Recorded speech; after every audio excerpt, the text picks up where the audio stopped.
그는 억만장자 회의에 가는 길이었고 교통체증 속에서 심장을 얼어붙게 만드는 광경을 보았다. 길 건너편 버스 정류장에는 그의 전 아내가 그와 똑 닮은 3명의 여자아이와 함께 앉아 있었다. 그 아이들이 자신의 딸들이라는 걸 알게 되었을 때 그의 내면은 영원히 변했다. 강남 한복판에 우뚝 솟은 유리와 철골로 된 초고층 빌딩 꼭대기에는 정재혁의 사무실이 있었다. 38살의 재혁은 자신이 일구어낸 테크 스타트업 미래코넥트의 CEO로 한국에서 가장 주목받는 젊은 억만장자 중 한 명이었다.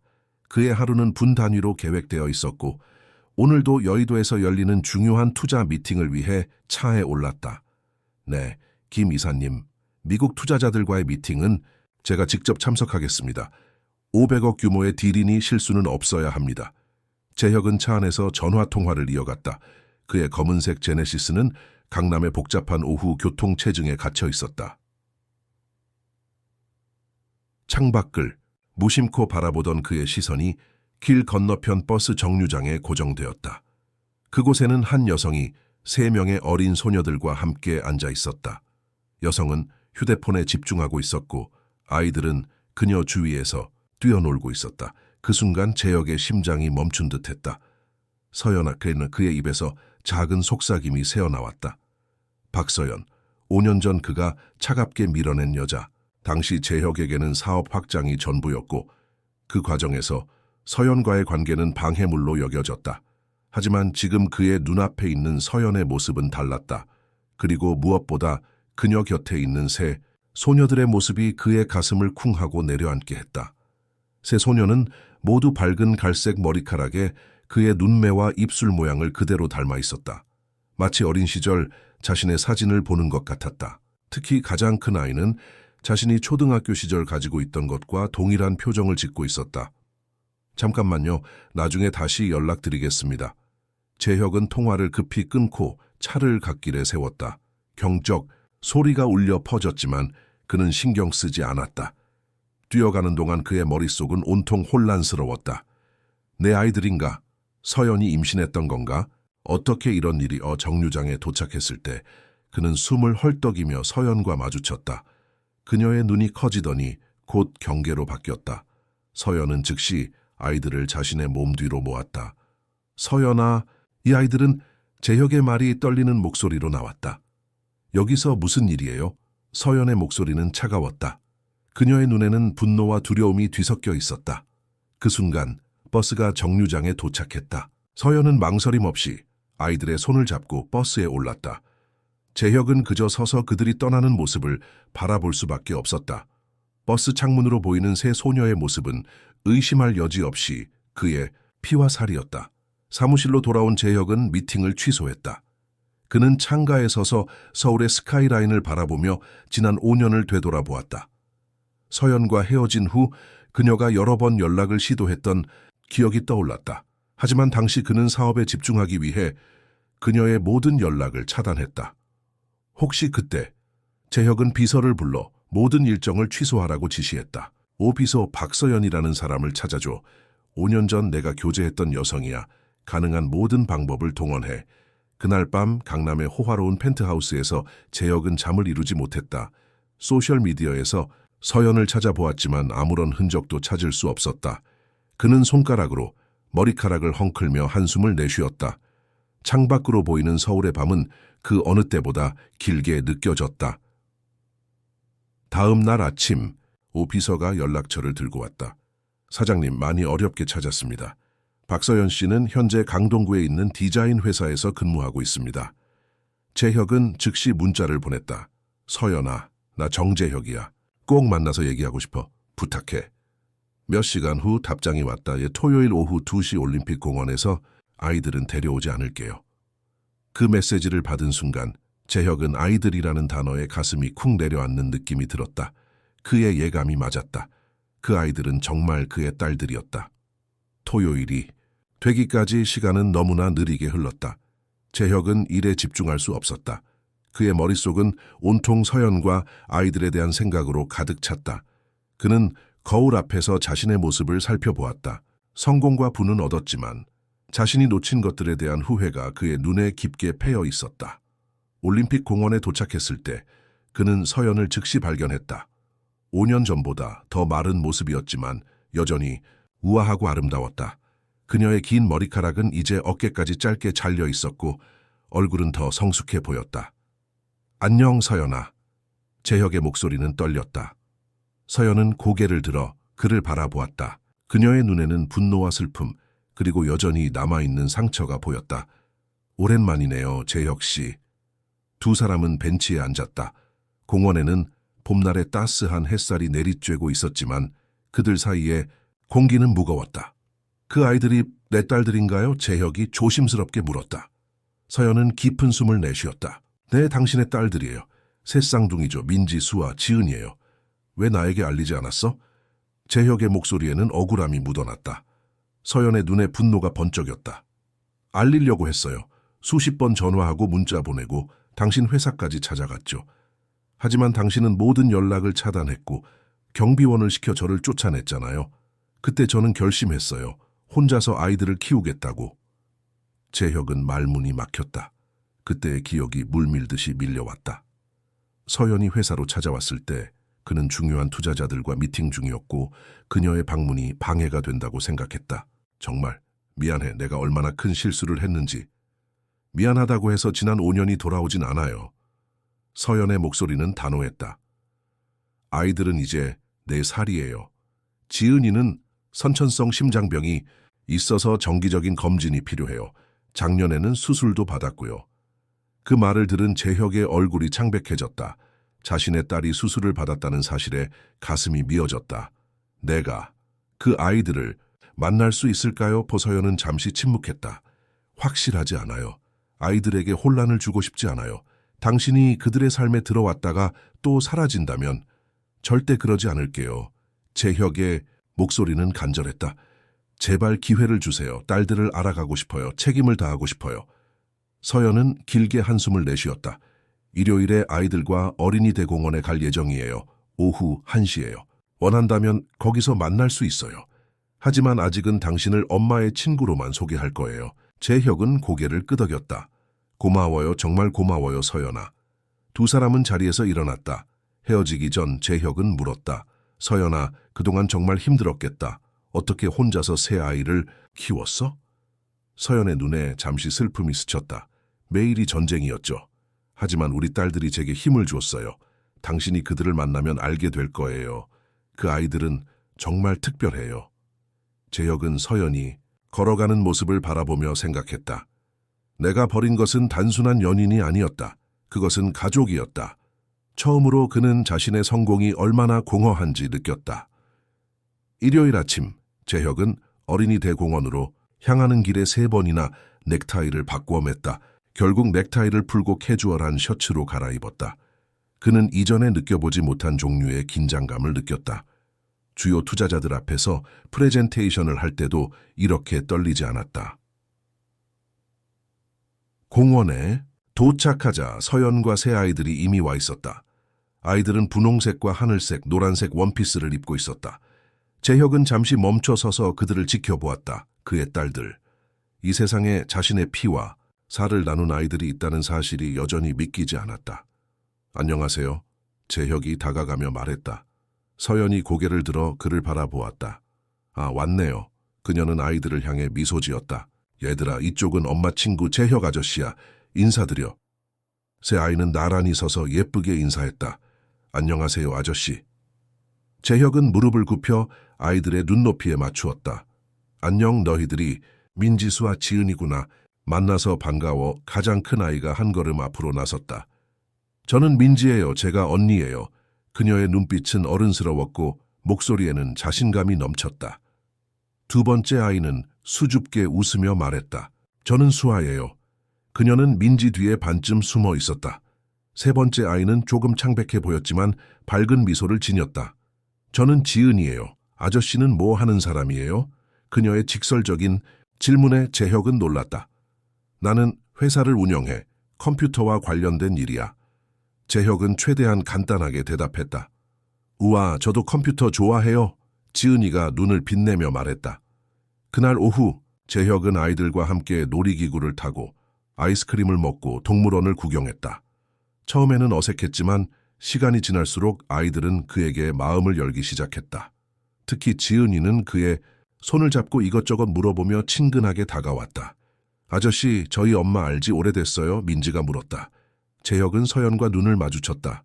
응, 꽤 오래전부터 알고 지냈어. 그런데 왜 이제야 우리 만나러 왔어요? 민지의 날카로운 질문에 재혁은 말문이 막혔다. 서연이 재빨리 끼어들었다. 민지야, 재혁 아저씨는 해외에서 일하느라 바빴어. 이제 한국에 돌아와서 우리를 만나러 온 거야.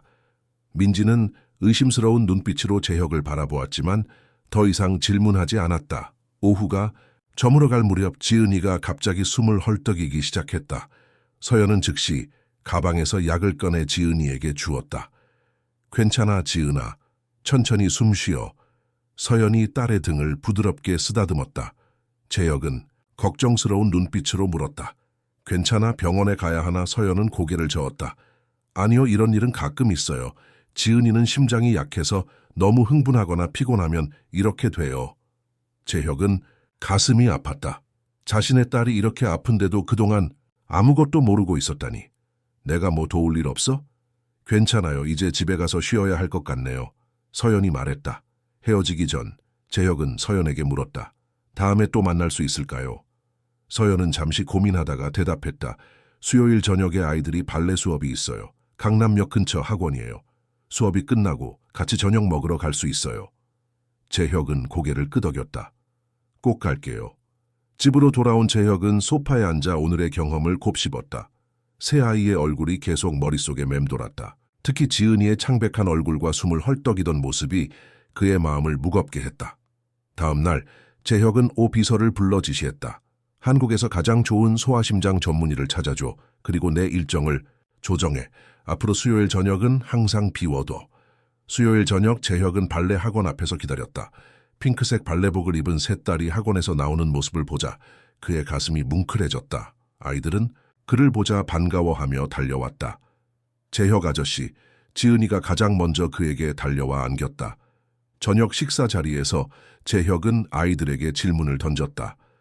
너희들 좋아하는 것이 뭐니? 민지는 자신 있게 대답했다. 저는 책 읽는 거요. 특히 공주님 이야기가 좋아요. 수아는 수줍게 말했다. 저는 그림 그리는 거요. 선생님이 제 그림이 예쁘대요.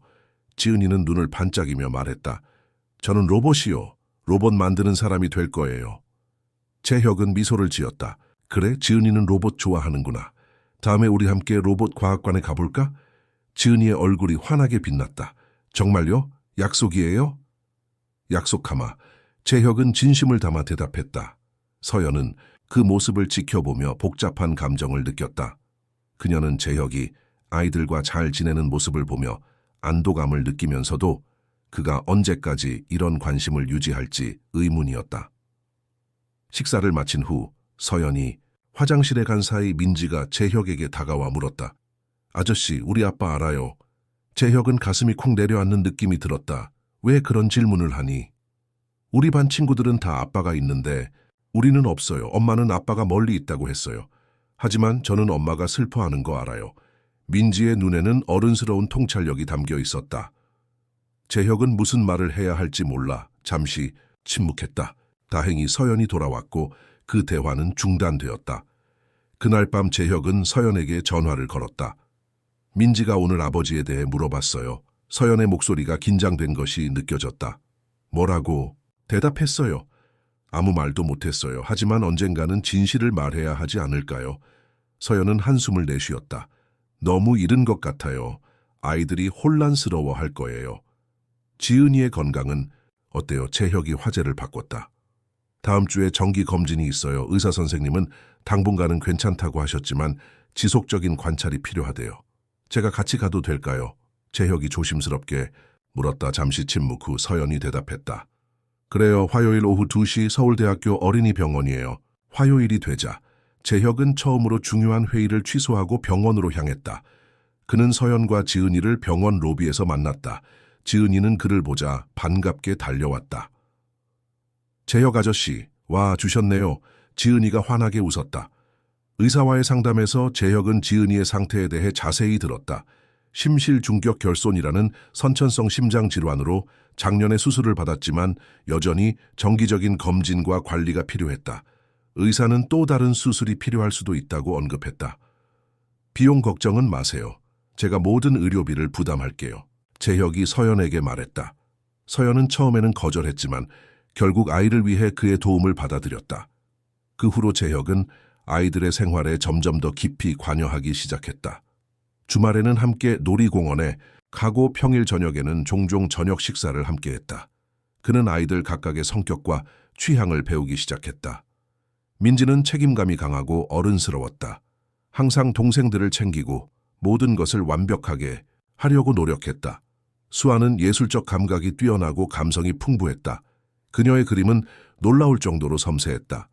지은이는 호기심이 많고 지적이었으며 건강 문제에도 불구하고 항상 밝고 긍정적이었다.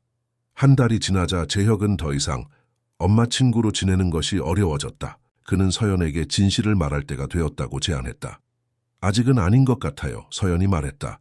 아이들이 당신을 좋아하는 건 알지만 갑자기 아버지라고 하면 혼란스러워할 거예요. 그러나 운명은 그들의 계획보다 빠르게 움직였다. 어느 토요일 재혁이 아이들을 데리고 롯데월드에 갔을 때 우연히 그의 어머니 정미숙 여사를 만나게 되었다. 미숙 여사는 손녀들을 알아보지 못했지만 그녀의 날카로운 눈은 새 소녀가 그녀의 아들과 놀라울 정도로 닮았다는 것을 즉시 알아차렸다. 재혁아, 이 아이들은 누구니? 미숙 여사가 의심스러운 눈빛으로 물었다. 재혁은 당황했지만 어머니를 무시할 수 없었다. 어머니, 나중에 설명드릴게요. 하지만 지은이가 순진하게 물었다. 아저씨, 이 할머니는 누구세요? 미숙 여사의 눈이 커졌다. 아저씨라고? 재혁아, 무슨 일이 있는 거니? 그 순간 재혁은 더 이상 진실을 숨길 수 없다는 것을 깨달았다. 재혁은 어머니를 조용한 카페로 안내했다. 아이들에게는 놀이기구를 타고 오라며 직원에게 부탁하고 잠시 자리를 비웠다. 미숙 여사는 차분히 앉아 있었지만 그녀의 눈에는 수많은 질문이 담겨 있었다. 어머니, 말씀드릴 게 있어요. 재혁이 깊은 숨을 들이마셨다. 저 아이들은 제 딸들입니다. 미숙 여사의 얼굴이 창백해졌다. 뭐라고? 어떻게 그럴 수가? 너 결혼도 안 했는데? 5년 전 제가 박서연이라는 여성과 교제했던 거 기억하시죠? 헤어진 후에 그녀가 새 쌍둥이를 낳았어요. 하지만 저는 그 사실을 최근에서야 알게 되었습니다.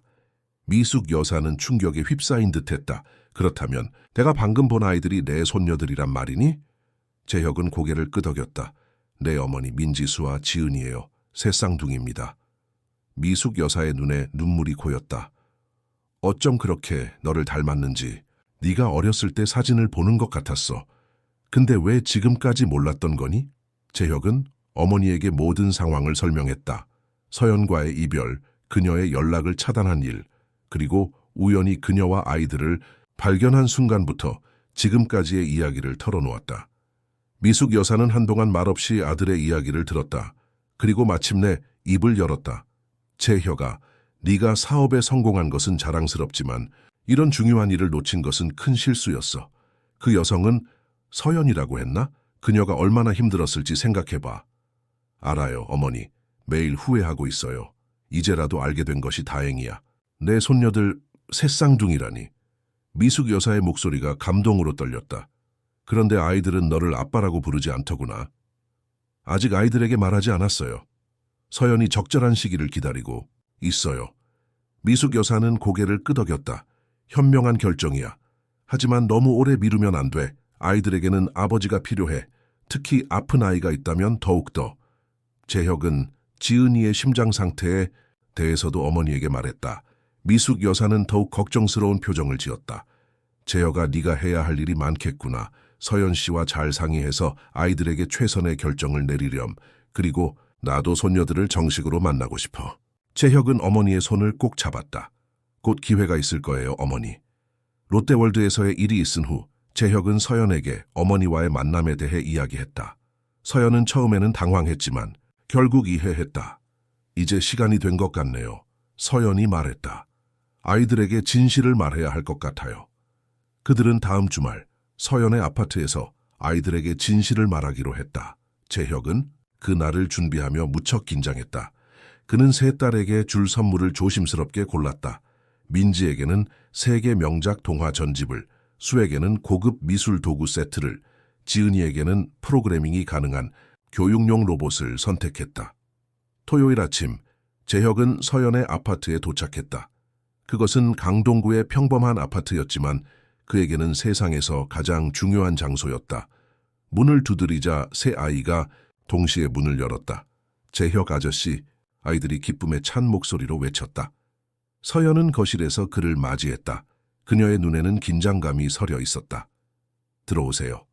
아이들은 재혁이 가져온 선물 상자를 호기심 어린 눈으로 바라보았다. 이게 뭐예요, 아저씨? 지은이가 물었다. 나중에 줄 거야. 먼저 얘기할 게 있어. 재혁이 말했다. 서연이 아이들을 소파에 앉히고 재혁과 함께 그들 앞에 앉았다. 얘들아, 엄마랑 재혁 아저씨가 중요한 이야기가 있어. 새 쌍둥이는 호기심 가득한 눈으로 그들을 바라보았다. 민지의 눈에는 이미 무언가를 짐작하는 듯한 빛이 있었다. 서연이 조심스럽게 말을 이었다. 사실 재혁 아저씨는 그냥 엄마 친구가 아니야. 재혁 아저씨는 너희들의 아빠야. 침묵이 방을 가득 채웠다. 수아의 입이 작게 벌어졌고 지은이는 눈을 크게 떴다. 민지는 가만히 앉아 있었지만 그녀의 눈에는 복잡한 감정이 스쳤다. 정말이에요. 마침내 지은이가 작은 목소리로 물었다. 재혁이 고개를 끄덕였다. 그래, 정말이야. 나는 너희들의 아빠란다. 그런데 왜 지금까지 같이 살지 않았어요? 민지가 날카롭게 물었다. 재혁과 서연은 서로를 바라보았다. 서연이 먼저 대답했다. 그건 어른들의 복잡한 사정이 있었어. 아빠는 너희가 태어난 것을 최근에서야 알게 되었어. 저희를 싫어해서 그런 거예요? 수아가 작은 목소리로 물었다. 재혁의 심장이 찢어지는 듯했다. 그는 수아 앞에 무릎을 꿇고 그녀의 손을 잡았다. 절대 그렇지 않아, 수아야. 아빠는 너희들을 몰랐어. 알았다면 당연히 함께 있었을 거야. 너희들은 아빠에게 가장 소중한 보물이야. 지은이가 갑자기 일어나 재혁에게 달려와 안겼다. 그럼 이제 아빠라고 불러도 돼요. 재혁의 눈에 눈물이 고였다. 물론이지, 지은아. 수아도 천천히 다가와 재혁을 안았다. 민지만 여전히 자리에 앉아 있었다. 그녀의 눈에는 의심과 혼란이 가득했다. 민지야, 괜찮아. 시간이 필요하면 기다릴게. 재혁이 부드럽게 말했다. 그날 오후 재혁은 아이들에게 선물을 주었다. 지은이와 수아는 기뻐하며 선물을 받았지만 민지는 여전히 거리를 두고 있었다. 재혁은 이해했다. 4살의 나이에도 불구하고 민지는 이미 가족의 보호자 역할을 하고 있었고 갑자기 나타난 아버지를 쉽게 받아들이기 어려웠을 것이다. 저녁을 먹은 후 재혁이 떠날 시간이 되었다. 지은이와 수아는 그를 문까지 배웅했다. 내일 또 올 거예요, 아빠. 지은이가 물었다. 그럼 내일도 올게. 재혁이 약속했다. 문이 닫히고 서연과 재혁은 복도에 서 있었다. 생각보다 잘 된 것 같네요. 서연이 말했다. 민지가 걱정이에요. 재혁이 한숨을 내쉬었다. 서연은 미소를 지었다. 민지는 시간이 좀 필요할 뿐이에요. 그 아이는 항상 우리 모두를 보호하려고 해요. 새로운 사람을 신뢰하는 데 시간이 걸리죠. 다음 날 재혁은 약속대로 다시 왔다. 이번에는 미숙 여사도 함께였다. 아이들은 처음에는 새로운 할머니 앞에서 수줍어했지만 미숙 여사의 따뜻한 미소와 손에 들린 인형들에 금세 마음을 열었다. 할머니, 저는 지은이에요. 지은이가 자신을 소개했다. 나도 알아, 우리 예쁜 손녀. 미숙 여사가 미소 지으며 지은이를 안았다. 그날 오후 재혁은 민지가 혼자 베란다에 앉아 있는 것을 발견했다. 그는 조심스럽게 다가가 옆에 앉았다. 민지야, 괜찮아? 민지는 잠시 침묵했다가 물었다. 아빠는 이제 계속 우리랑 같이 있을 거예요? 그럴 거야, 민지야. 아빠가 약속할게. 정말요? 엄마가 말했어요. 아빠가 전에는 일이 너무 바빠서 우리를 볼 수 없었대요. 민지의 눈에는 의심이 가득했다. 재혁은 진심을 담아 대답했다. 그건 아빠가 잘못한 거야. 하지만 이제는 달라. 너희들이 아빠에게 얼마나 소중한지 알게 되었어. 어떤 일이 있어도 너희 곁을 떠나지 않을게. 민지의 눈에 눈물이 고였다. 지은이 언니가 아파서 병원에 갔을 때 너무 무서웠어요. 엄마가 계속 울었어요. 그때 아빠가 있었으면 좋았을 텐데. 재혁은 민지를 품에 안았다. 정말 미안해, 민지야. 이제부터는 아빠가 항상 곁에 있을게. 지은이도 수아도 민지도 모두 지켜줄게. 처음으로 민지가 재혁의 품에 안겨 울기 시작했다. 그것은 4살 아이의 눈물이 아니라 오랫동안 가족을 위해 강한 척했던 작은 어른의 눈물이었다. 그 순간 서연이 베란다 문에 서 있었다.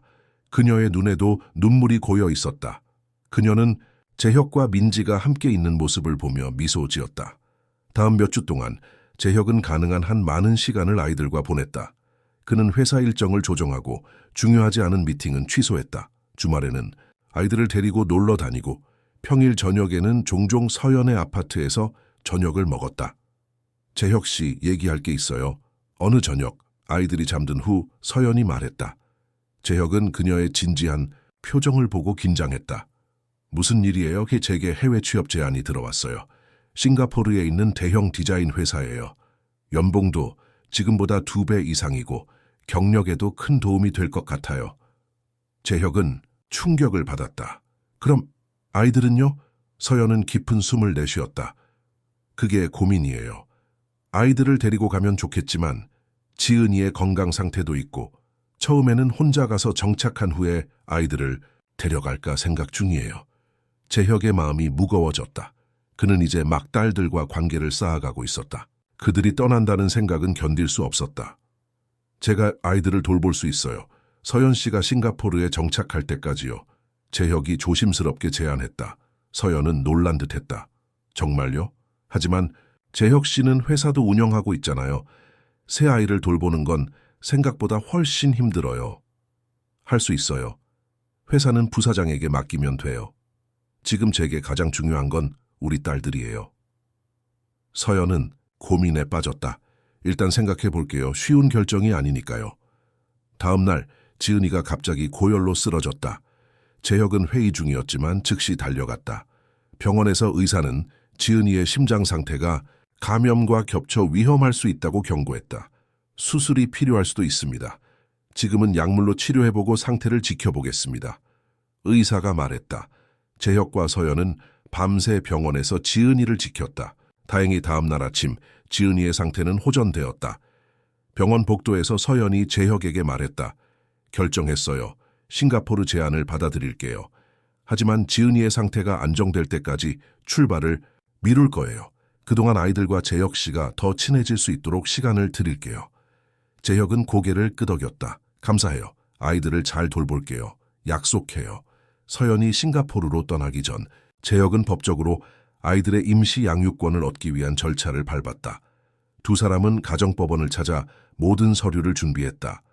유전자 검사 결과는 재혁이 새 쌍둥이의 생물학적 아버지임을 확인해 주었다. 이제 공식적으로 아이들의 아버지가 되었네요. 법원에서 나오며 서연이 말했다. 재혁은 가슴이 벅차올랐다. 늦게나마 그들의 삶에 들어갈 수 있어 다행이에요. 서연은 출발 전 마지막 몇 주 동안 재혁에게 아이들의 일상에 대한 모든 것을 가르쳤다. 민지의 책 읽기 시간, 수아의 그림 교실, 지은이의 약 복용 시간과 병원 예약 일정까지. 재혁은 메모하고 또 메모했다. 아침에는 입업시에 일어나서 아이들을 깨워야 해요. 민지는 스스로 잘 일어나지만 수아는 항상 5분만 덜을 외쳐요. 지은이는 아침에 약을 먹어야 하는데 물을 충분히 마시게 해주세요. 서연이 설명했다. 재혁은 진지하게 고개를 끄덕였다. 모두 기억할게요. 학교 준비물은 전날 밤에 미리 챙겨두는 게 좋아요. 아침은 언제나 정신없거든요. 그리고 민지는 머리를 묶는 것을 싫어하지만 더운 날에는 꼭 묶어줘야 해요. 재혁은 때때로 압도되는 기분을 느꼈다. 새 아이의 모든 일상과 습관, 선호도를 기억하는 것은 쉬운 일이 아니었다. 하지만 그는 최선을 다하기로 결심했다. 드디어 서연의 출발 날이 다가왔다. 그녀는 먼저 가서 숙소를 구하고 업무 환경에 적응한 후 3개월 후에 아이들을 데려오거나 한국으로 돌아올 계획이었다. 인천공항에서의 이별은 모두에게 어려웠다. 지은이는 엄마의 목을 끌어안고 떨어지지 않았고 수아는 조용히 눈물을 흘렸다. 민지는 강한 척했지만 그녀의 입술이 떨리는 것이 보였다. 얘들아, 엄마가 너무 보고 싶을 거야. 하지만 곧 다시 만날 거야. 그때까지 아빠랑 잘 지내고 매일 영상통화할게.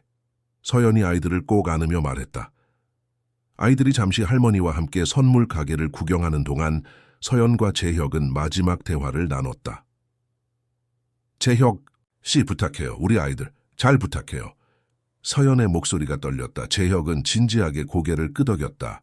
걱정 마세요. 제 목숨보다 소중하게 지킬게요. 서연 씨도 새로운 환경에서 잘 적응하길 바랍니다. 서연은 잠시 망설이다가 말했다. 사실 이번 결정이 맞는 건지 아직도 확신이 없어요. 아이들과 떨어지는 게 서연 씨는 좋은 어머니예요. 가족을 위해 더 나은 기회를 찾는 것도 사랑입니다. 걱정 마세요. 모든 게 잘 될 거예요. 마지막 탑승 안내 방송이 나왔다. 서연은 아이들에게 다시 한번 작별 인사를 하고 보안 검색대로 향했다.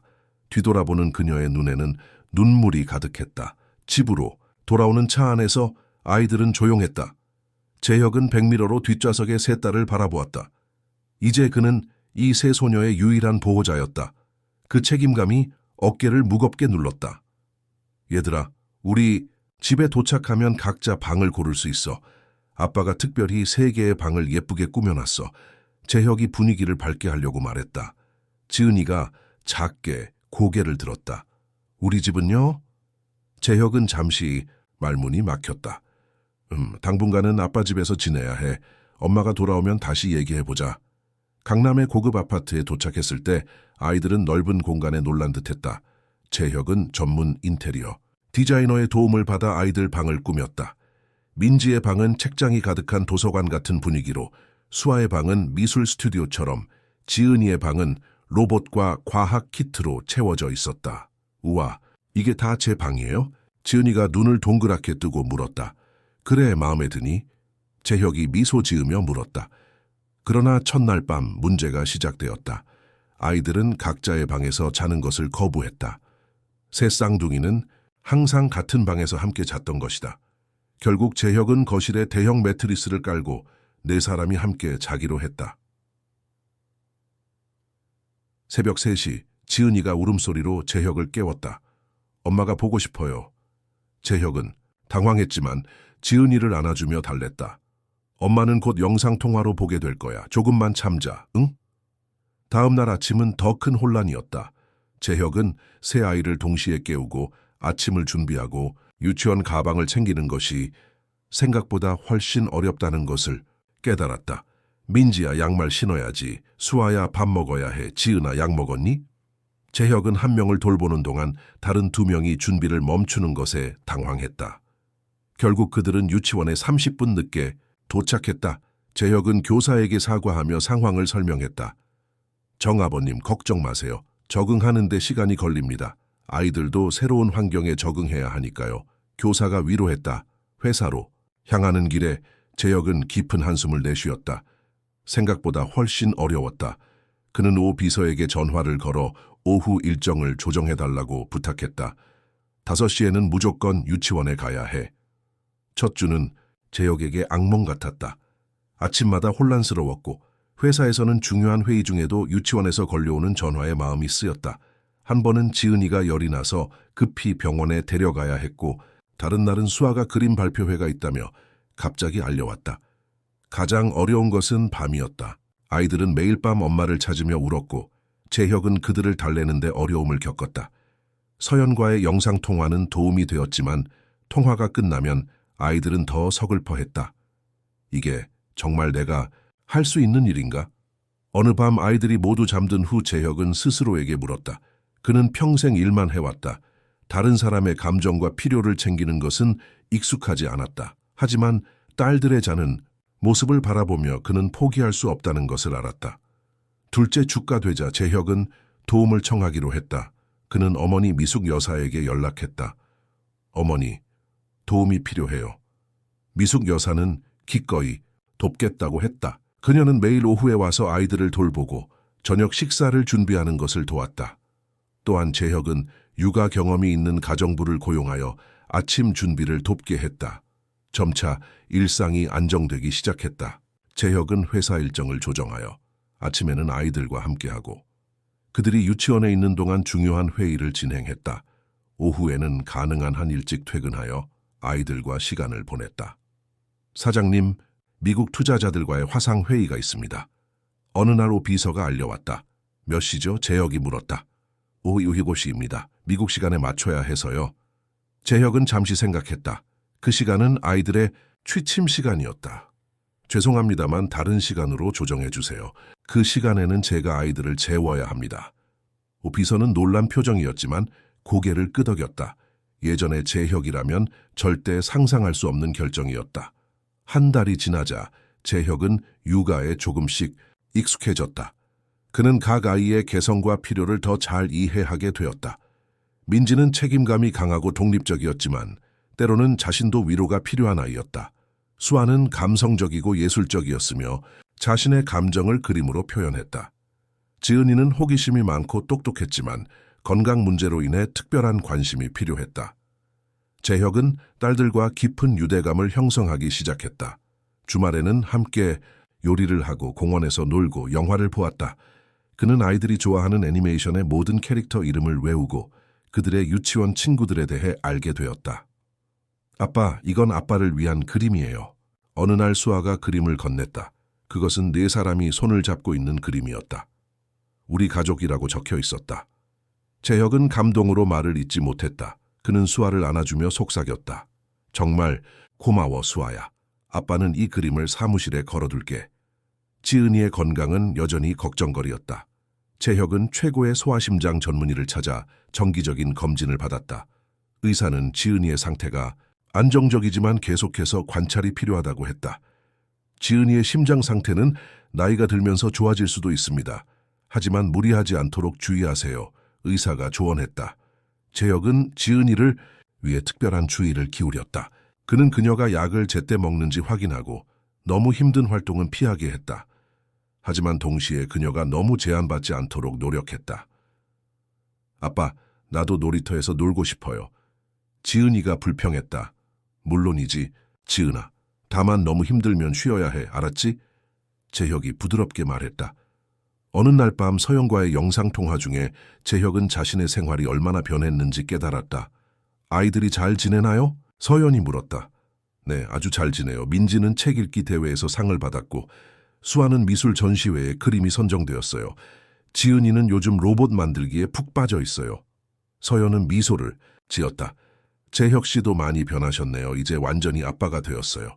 재혁은 그 말에 깊이 생각했다. 그는 몇 개월 전만 해도 주가와 투자에만 관심이 있었다.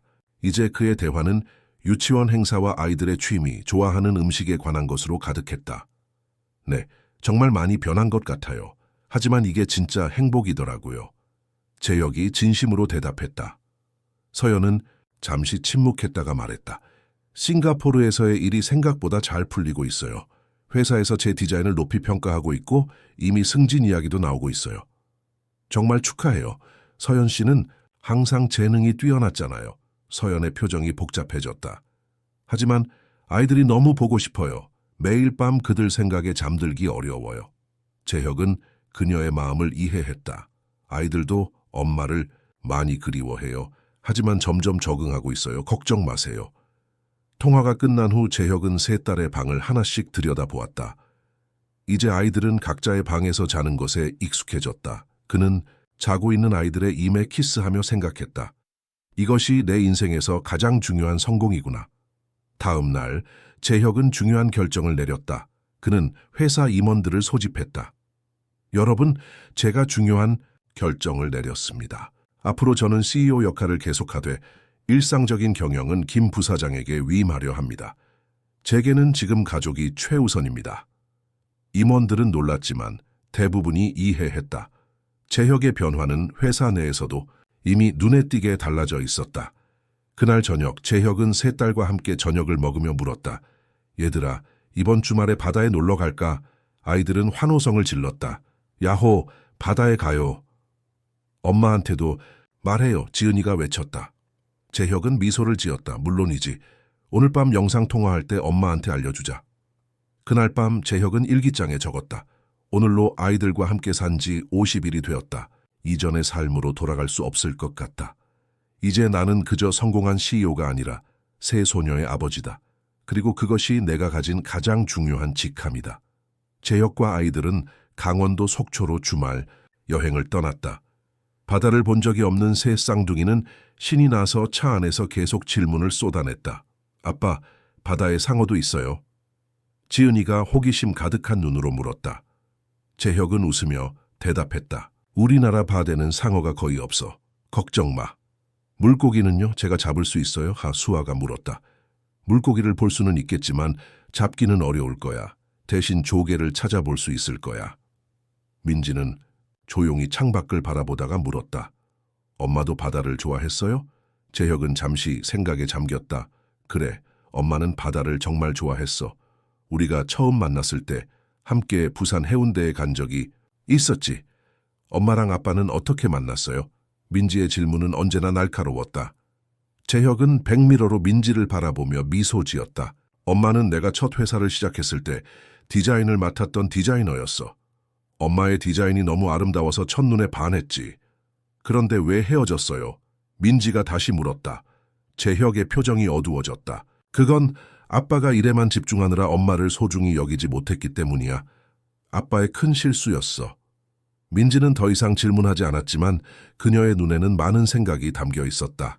속초에 도착한 그들은 바다가 보이는 펜션에 짐을 풀었다. 아이들은 창문을 통해 보이는 바다에 환호성을 질렀다. 아빠, 빨리 바다에 가요. 지은이가 조르자 재혁은 서둘러 짐을 정리하고 아이들을 해변으로 데려갔다. 모래사장에 발을 디딘 순간 새 쌍둥이의 얼굴에는 순수한 기쁨이 번졌다. 그들은 신발을 벗고 모래 위를 뛰어다녔다. 수아는 조개 껍데기를 모으기 시작했고 지은이는 모래성을 쌓았다. 민지는 조심스럽게 파도가 밀려오는 곳까지 걸어가 물을 만져보았다. 차가워. 민지가 소리쳤다. 재혁은 아이들과 함께 해변에서 뛰어놀았다. 그는 아이들에게 모래성 쌓는 법을 가르쳐주고 조개를 찾는 것을 도왔다. 지은이가 너무 흥분하지 않도록 주의하면서도 그녀가 다른 아이들처럼 자유롭게 놀 수 있게 했다. 저녁이 되자 그들은 해변에서 가까운 식당에서 해산물 요리를 먹었다. 아이들은 처음 보는 음식들에 호기심을 보였다. 이게 뭐예요? 아빠? 수아가 문어를 가리키며 물었다. 문어야, 맛있어. 한번 먹어볼래? 재혁이 작은 조각을 수아의 접시에 올려주었다.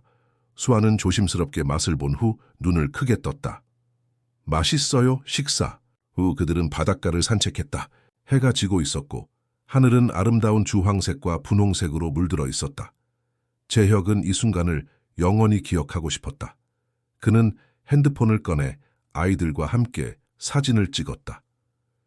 이 사진을 엄마에게 보내자 재혁이 제안했다. 그날 밤 아이들이 잠든 후 재혁은 서연에게 사진과 함께 메시지를 보냈다. 오늘 아이들이 처음으로 바다를 보았어요. 정말 즐거워했습니다. 서연 씨도 여기 있었으면 좋았을 텐데요. 다음 날 아침 서연으로부터 답장이 왔다. 아이들이 정말 행복해 보이네요. 고마워요, 재혁 씨. 덕분에 마음이 놓여요. 이틀간의 여행을 마치고 서울로 돌아오는 길에 지은이가 갑자기 숨을 헐떡이기 시작했다. 재혁은 즉시 차를 세우고 그녀에게 약을 주었다. 괜찮아, 지은아. 천천히 숨을 쉬어. 아빠가 여기 있어. 재혁이 지은이의 등을 부드럽게 쓰다듬었다. 민지와 수아는 걱정스러운 눈빛으로 지켜보았다. 다행히 지은이는 금방 안정을 찾았다. 죄송해요, 아빠. 제가 너무 신이 났나 봐요. 지은이가 작은 목소리로 말했다. 재혁은 그녀의 머리를 쓰다듬었다. 괜찮아, 지은아. 너의 잘못이 아니야. 조금 쉬었다 가자. 서울로 돌아온 후 재혁은 지은이를 병원에 데려갔다. 의사는 지은이의 상태를 확인한 후 다행히 큰 문제는 없다고 했다. 다만 너무 흥분하거나 무리하지 않도록 주의하세요. 지은이의 심장은 아직 약합니다. 의사가 조언했다. 재혁은 고개를 끄덕였다. 알겠습니다, 선생님. 병원에서 나오는 길에 재혁은 문득 자신이 얼마나 변했는지 깨달았다. 예전에 그였다면 아이의 건강 문제로 이렇게 걱정하고 병원을 찾아다니는 모습을 상상조차 할 수 없었을 것이다. 이제 그의 우선순위는 완전히 바뀌었다. 그날 저녁 아이들이 잠든 후 재혁은 서연에게 전화를 걸었다. 서연 씨, 지은이가 오늘 조금 힘들어했어요. 병원에 데려갔는데 다행히 큰 문제는 없대요. 서연의 목소리가 걱정으로 가득 찼다. 정말요? 지금은 괜찮아요? 네, 지금은 잘 자고 있어요. 걱정 마세요. 잠시 침묵 후 서연이 말했다. 재혁 씨, 저 다음 주에 잠깐 한국에 들어갈까 해요. 아이들이 보고 싶어서요. 마스카. 재혁은 놀랐지만 기뻤다. 정말요? 아이들이 정말 좋아할 거예요. 금요일 저녁에 도착할 예정이에요. 주말 동안만 있다가 다시 싱가포르로 돌아갈게요. 알겠어요. 아이들에게는 비밀로 하고 깜짝 선물처럼 할까요? 서연은 잠시 생각하다가 대답했다. 좋아요. 그렇게 해요. 다음 금요일 재혁은 아이들을 데리고 일찍 집에 돌아왔다. 그는 아이들에게 특별한 저녁 식사를 준비했다고 말했다. 오늘 특별한 날이에요? 민지가 물었다. 재혁은 미소를 지었다. 그냥 우리 가족이 함께 있어서 특별한 날이야. 저녁 7시 초인종이 울렸다. 재혁이 문을 열자 서연이 서 있었다. 그녀는 피곤해 보였지만 눈은 기대감으로 빛나고 있었다. 엄마. 아이들이 일제히 소리치며 달려왔다. 서연은 무릎을 꿇고 세 딸을 품에 안았다. 그녀의 눈에서는 눈물이 흘러내렸다. 우리 딸들, 엄마가 너무 보고 싶었어. 그날 밤 아이들은 서연의 곁을 떠나지 않았다. 그들은 엄마에게 그동안 있었던 모든 일을 이야기했다. 유치원에서 있었던 일, 아빠와의 여행, 새로 배운 것들까지. 아빠가 저희한테 로봇 만드는 법을 가르쳐 줬어요. 지은이가 자랑스럽게 말했다. 아빠는 매일 밤 책을 읽어줘요. 민지가 덧붙였다. 아빠랑 같이 그림도 그렸어요. 아빠는 그림을 잘 못 그려요. 수아의 말에 모두가 웃었다. 서연은 아이들의 이야기를 들으며 재혁을 바라보았다. 그녀의 눈에는 감사와 놀라움이 담겨 있었다. 아이들이 잠든 후 서연과 재혁은 거실에서 이야기를 나눴다. 아이들이 정말 행복해 보여요. 서연이 말했다. 재혁은 미소를 지었다. 아이들은 놀라워요. 매일 새로운 것을 배우고 잘하고 있어요. 저도 그들에게서 많이 배우고 있습니다. 재혁, 씨가 이렇게 좋은 아버지가 될 줄 몰랐어요. 서연이 솔직하게 말했다. 저도 몰랐어요. 재혁이 웃었다. 하지만 이제 아이들 없는 삶은 상상할 수 없어요. 서연은 잠시 침묵했다가 말했다. 싱가포르에서의 일이 생각보다 잘 풀리고 있어요. 회사에서 저를 높이 평가하고 있고 더 큰 프로젝트를 맡게 됐어요. 축하해요, 서연 씨. 항상 재능이 뛰어났잖아요. 서연의 표정이 복잡해졌다. 하지만 아이들과 떨어져 있는 것이 너무 힘들어요. 매일 밤 그들 생각에 잠들기 어려워요. 재혁은 그녀의 마음을 이해했다. 아이들도 엄마를 많이 그리워해요. 하지만 서연 씨가 하고 있는 일도 중요해요. 아이들을 위한 더 나은 미래를 만들고 있는 거니까요. 서연은 재혁을 바라보았다. 재혁 씨, 고마워요. 이렇게 아이들을 잘 돌봐줘서요. 고맙다는 말씀 마세요. 제가 그동안 놓친 시간을 조금이라도 보상하고 싶어요. 주말 동안 그들은 가족으로서 많은 시간을 함께 보냈다. 놀이공원에 가고 영화를 보고 함께 요리를 했다. 재혁은 서연과 아이들이 함께 있는 모습을 보며 가슴이 따뜻해졌다. 일요일 저녁 서연이 떠날 시간이 되었다. 아이들은 엄마가 다시 떠난다는 사실에 슬퍼했다. 엄마, 가지 마세요. 지은이가 울며 매달렸다. 서연은 딸을 꼭 안아주었다. 엄마도 가고 싶지 않아. 하지만 곧 다시 만날 수 있을 거야. 약속할게. 민지는 강한 척했지만 그녀의 눈에도 눈물이 고여 있었다. 엄마 언제 돌아와요? 한 달 후에 다시 올게. 그때는 더 오래 있을 수 있을 거야. 서연이 약속했다. 서연이 떠난 후 집은 다시 조용해졌다. 아이들은 엄마가 보고 싶어 했지만 이제 그들은 아빠와의 생활에 익숙해져 있었다. 다음 날 아침 재혁은 평소와 같이 아이들을 깨우고 유치원 준비를 도왔다. 그는 이제 가가이의 습관과 취향을 완벽하게 알고 있었다. 민지는 머리를 단정하게 빗어야 했고 수아는 항상 자신이 고른 옷을 입어야 했으며 지은이는 아침 약을 먹은 후에 오렌지 주스를 마셔야 했다. 아빠, 오늘 유치원에서 가족 그리기 숙제가 있어요. 수아가 말했다. 그래? 멋진 그림을 그릴 수 있겠구나. 재혁이 미소 지으며 대답했다. 엄마도 그려도 돼요? 수아가 물었다. 물론이지. 엄마는 우리 가족의 중요한 부분이잖아. 그날 저녁 수아는 자신의 그림을 보여주었다. 그림에는 5명의 사람이 그려져 있었다. 재혁, 서연, 그리고 세 쌍둥이였다. 그들 모두 손을 잡고 웃고 있었다. 우리 가족이에요. 수아가 자랑스럽게 말했다. 재혁은 그 그림을 보며 가슴이 뭉클해졌다. 몇 개월 전만 해도 그는 자신이 가족을 갖게 될 거라고 상상조차 하지 못했다. 이제 그에게는 세 딸과 비록 떨어져 있지만 여전히 가족의 일부인 서연이 있었다. 정말 아름다운 그림이구나, 수아야. 재혁은 딸의 머리를 쓰다듬으며 말했다. 다음 주 재혁은 회사 일로 일본 출장을 가야 했다. 그는 미숙 여사에게 아이들을 부탁했다. 어머니, 제가 이틀만 다녀올게요. 아이들을 잘 부탁드립니다. 미숙 여사는 손자들을 돌볼 기회를 기쁘게 받아들였다. 걱정 마라. 우리 손녀들 할머니가 잘 돌볼게. 하지만 출장 첫날 밤 재혁은 어머니로부터 전화를 받았다. 재혁아, 지은이가 열이 나서 병원에 왔다. 너무 걱정하지 마라. 의사 선생님이 보고 계신다. 재혁은 즉시 회의를 취소하고 다음 비행기로 서울로 돌아왔다. 병원에 도착했을 때 지은이는 링거를 맡고 있었다. 그녀는 창백했지만 아빠를 보자 약하게 미소를 지었다. 아빠, 왔구나. 지은이가 작은 목소리로 말했다. 재혁은 딸의 손을 잡았다. 그래, 아빠가 왔어. 괜찮아? 의사는 지은이의 상태가 안정되었으며 감기와 심장 상태가 겹쳐 열이 높아진 것이라고 설명했다. 다행히 큰 위험은 없었다. 병원에서의 이틀 동안 재혁은 지은이의 곁을 떠나지 않았다. 그는 회사 일을 원격으로 처리하면서 지은이에게 책을 읽어주고 함께 게임을 했다. 아빠, 일본에서 왔어요? 지은이가 물었다. 응, 네가 아프다고 해서 바로 왔지. 미안해요, 아빠. 아빠 일을 망쳤네요.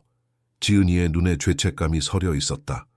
재혁은 딸의 이마에 키스했다. 절대 그렇게 생각하지 마.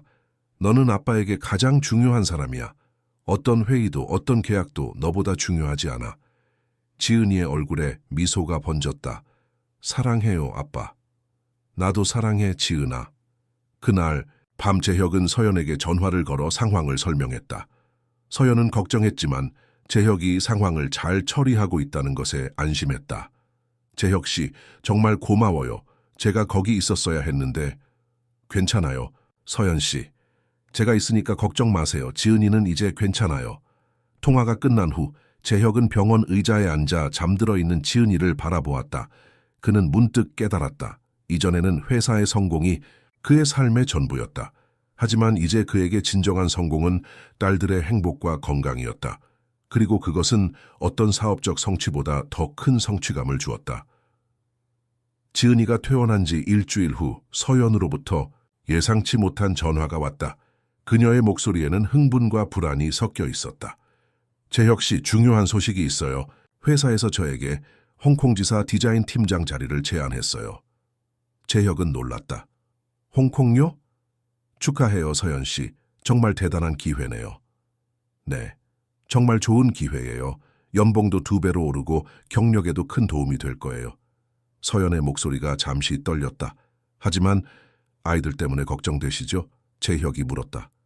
네, 싱가포르보다 더 오래, 최소 2년은 있어야 해요. 아이들을 데려가야 할지 아니면. 재혁은 깊은 숨을 들이마셨다. 서연 씨, 솔직히 말해도 될까요? 저는 아이들이 한국에 남았으면 좋겠어요. 지은이의 건강도 있고 아이들도 이제 여기 생활에 적응했어요. 물론 최종 결정은 서연 씨가 내려야 하지만요. 전화 너머로 서연의 깊은 한숨 소리가 들렸다. 저도 많이 고민했어요. 아이들을 데려가고 싶은 마음이 굴뚝 같지만 홍콩에서의 첫 1년은 정말 바쁠 거예요. 아이들에게 충분한 시간을 줄 수 없을 것 같아요. 제가 계속 아이들을 돌볼 수 있어요. 지금까지 잘 해왔잖아요. 재혁이 말했다. 그렇게 해도 괜찮을까요? 재혁 씨의 회사는요? 서연이 걱정스럽게 물었다. 회사는 김 부사장이 잘 운영하고 있어요. 저는 중요한 결정만 내리고 있고요. 아이들이 제 우선순위예요. 서연은 잠시 침묵했다. 정말 많이 변하셨네요, 재혁 씨. 네, 제 인생에서 가장 큰 변화예요. 그리고 지금이 가장 행복한 시간이기도 해요. 다음 날 서연은 아이들과 영상통화를 하며 홍콩 소식을 전했다. 아이들의 반응은 복잡했다. 지은이는 울음을 터뜨렸고 수아는 조용히 눈물을 흘렸다. 민지는 표정을 감추려 했지만 그녀의 눈에도 실망감이 역력했다. 그럼 엄마는 언제 돌아와요? 민지가 물었다. 엄마는 가능한 자주 한국에 올 거야. 그리고 너희들도 방학 때 홍콩에 놀러 올 수 있어. 서연이 최대한 밝게 대답했다. 통화가 끝난 후 재혁은 아이들을 위로했다. 엄마가 멀리 있어도 우리는 여전히 가족이야. 엄마는 항상 너희를 사랑해.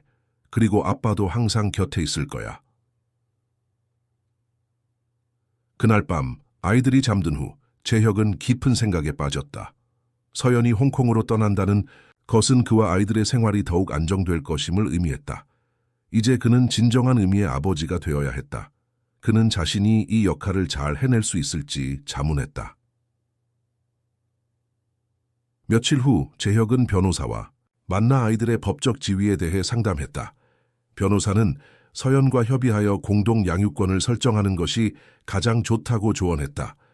정 씨께서 아이들의 생물학적 아버지임이 확인되었으니 법적으로도 아버지로 등록되어야 합니다. 그렇게 하면 아이들의 학교, 병원 등에서 법적 보호자로서 모든 권한을 갖게 됩니다. 재혁은 고개를 끄덕였다. 그렇게 진행해 주세요. 서연은 이 제안에 동의했고 필요한 모든 법적 절차를 밟았다. 마침내 재혁은 공식적으로 새 쌍둥이의 아버지로 등록되었다. 아이들의 출생 증명서에도 그의 이름이 추가되었다. 이제 법적으로도 아빠가 되었네요. 서연이 영상통화에서 미소를 지으며 말했다. 네, 이제 완전한 가족이 되었어요. 재혁도 미소로 답했다. 서연이 홍콩으로 떠나기 전 그녀는 한국을 다시 방문했다. 그녀는 아이들과 마지막 시간을 보내고 재혁과도 많은 이야기를 나눴다. 재혁 씨, 정말 고마워요. 당신이 없었다면 이런 기회를 잡지 못했을 거예요. 서연이 진심으로 말했다. 재혁은 고개를 저었다. 고맙다는 말씀 마세요. 제가 오히려 감사해야 해요. 서연 씨가 우리 딸들을 훌륭하게 키워주셨잖아요. 그리고 이제 저에게 아버지가 될 기회를 주셨고요. 우리 이상한 가족이 되었네요. 서연이 웃으며 말했다. 이상하지 않아요. 그냥 특별한 가족이죠. 재혁이 대답했다. 서연이 떠난 후 재혁과 아이들은 새로운 일상에 적응해 나갔다. 재혁은 회사 일정을 조정하여 아이들의 등하교 시간에 맞추었고 주말에는 다양한 활동을 함께했다. 아빠, 이번 주말에는 뭐 할 거예요? 어느 금요일 저녁 지은이가 물었다. 어떤 게 좋을까? 놀이공원 아니면 영화? 재혁이 물었다. 롤러스케이트 타러 가요. 지은이가 눈을 반짝이며 제안했다. 재혁은 잠시 망설였다. 지은이의 건강 상태를 생각하면 롤러스케이트는 위험할 수 있었다. 하지만 그는 딸이 다른 아이들처럼 정상적인 활동을 즐기길 원했다. 좋아, 롤러스케이트 타러 가자.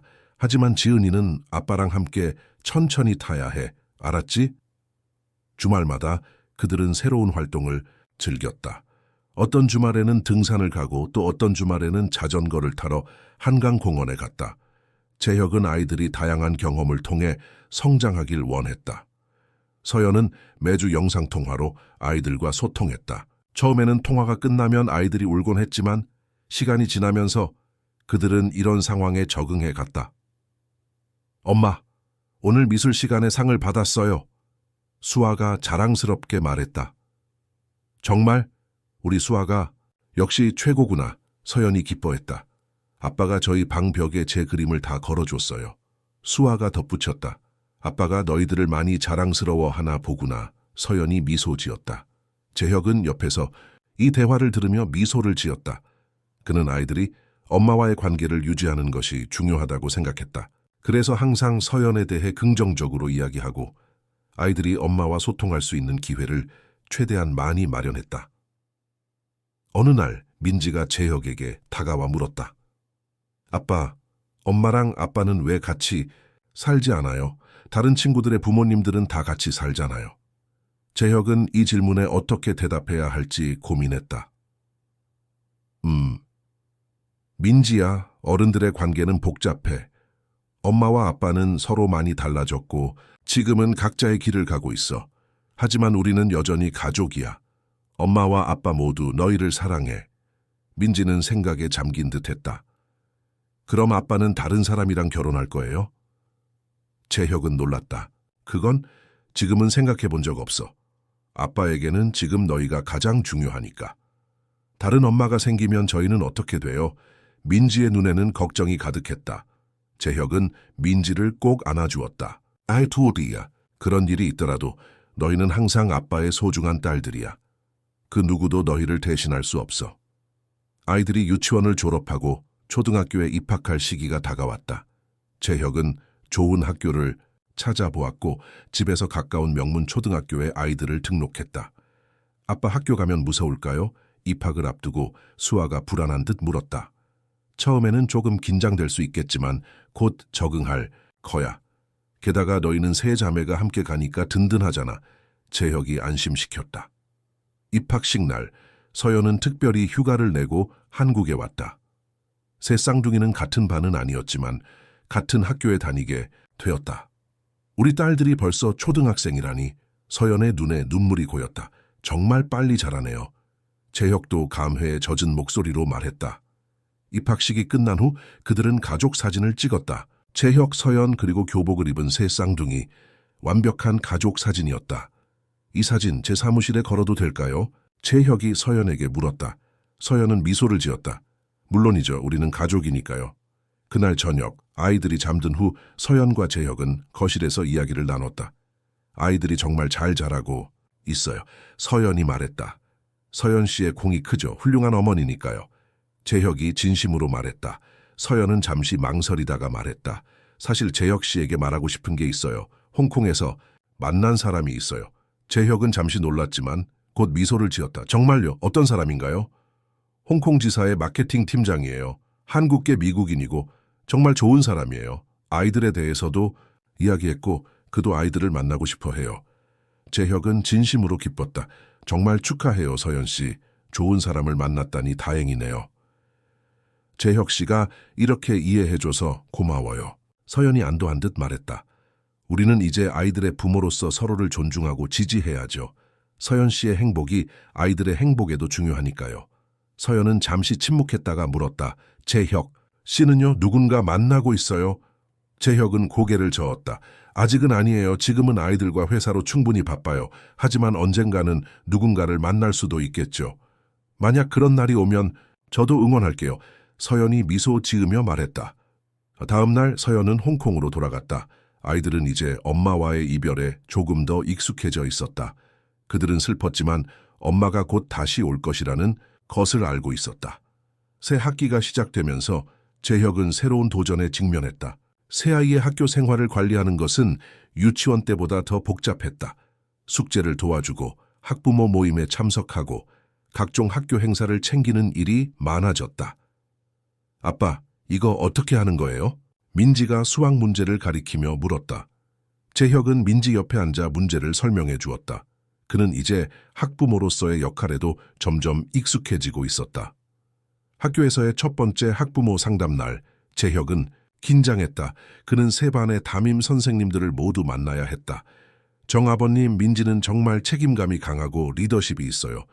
다른 아이들을 잘 도와주고 수업 시간에도 적극적으로 참여합니다. 민지의 담임 선생님이 말했다. 수아는 예술적 재능이 뛰어나요. 특히 그림 실력이 또래보다 훨씬 뛰어납니다. 다만 조금 더 자신감을 갖도록 격려해 주시면 좋을 것 같아요. 수아의 담임, 선생님의 평가였다. 지은이는 과학과 수학에 큰 관심을 보이고 있어요. 항상 호기심 가득한 질문을 하죠. 건강 상태만 좋다면 더 많은 활동에 참여할 수 있을 텐데 아쉽네요. 지은이의 담임 선생님이 말했다. 재혁은 각 선생님의 피드백을 주에 깊게 들었다. 그는 딸들이 각자의 재능을 발전시킬 수 있도록 돕고 싶었다. 한 달 후 지은이의 생일이 다가왔다. 재혁은 특별한 파티를 계획했다. 그는 서연에게도 연락하여 가능하면 한국에 와달라고 부탁했다. 최대한 노력해볼게요. 하지만 지금 중요한 프로젝트가 있어서 서연이 걱정스럽게 말했다. 괜찮아요. 가능하면 오고 안 되면 영상으로라도 함께해요. 재혁이 이해해 주었다. 생일, 파티 당일, 재혁은 집을 풍선과 현수막으로 장식했다. 그는 지은이가 좋아하는 로봇 테마로 케이크를 주문했고 친구들과 가족들을 초대했다. 파티가 시작되기 직전 초인종이 울렸다. 재혁이 문을 열자 서연이 서 있었다. 서연 씨 오셨네요. 재혁이 놀라며 반겼다. 이 중요한 날을 놓칠 수 없었어요. 서연이 미소 지으며 말했다. 아이들은 엄마를 보고 기뻐했고 특히 지은이는 엄마가 자신의 생일에 왔다는 사실에 눈물을 글썽겼다. 파티는 성공적이었다. 아이들은 게임을 하고 선물을 풀고 케이크를 먹으며 즐거운 시간을 보냈다. 재혁과 서연은 함께 지은이의 생일 촛불을 켜주었다. 소원을 빌어 지은아, 서연이 말했다. 지은이는 잠시 눈을 감고 소원을 빈 후 촛불을 불었다. 모두가 박수를 치며 축하했다. 뭐라고 소원 빌었어? 민지가 물었다. 지은이는 수줍게 웃었다. 비밀이에요. 하지만 우리 가족이 항상 함께 있었으면 좋겠어요. 엄마도 아빠도 언니들도. 재혁과 서연은 서로를 바라보았다. 그들의 눈에는 같은 생각이 담겨 있었다. 비록 전통적인 가족의 형태는 아니지만 그들은 여전히 가족이었다. 그리고 그것이 가장 중요한 것이었다.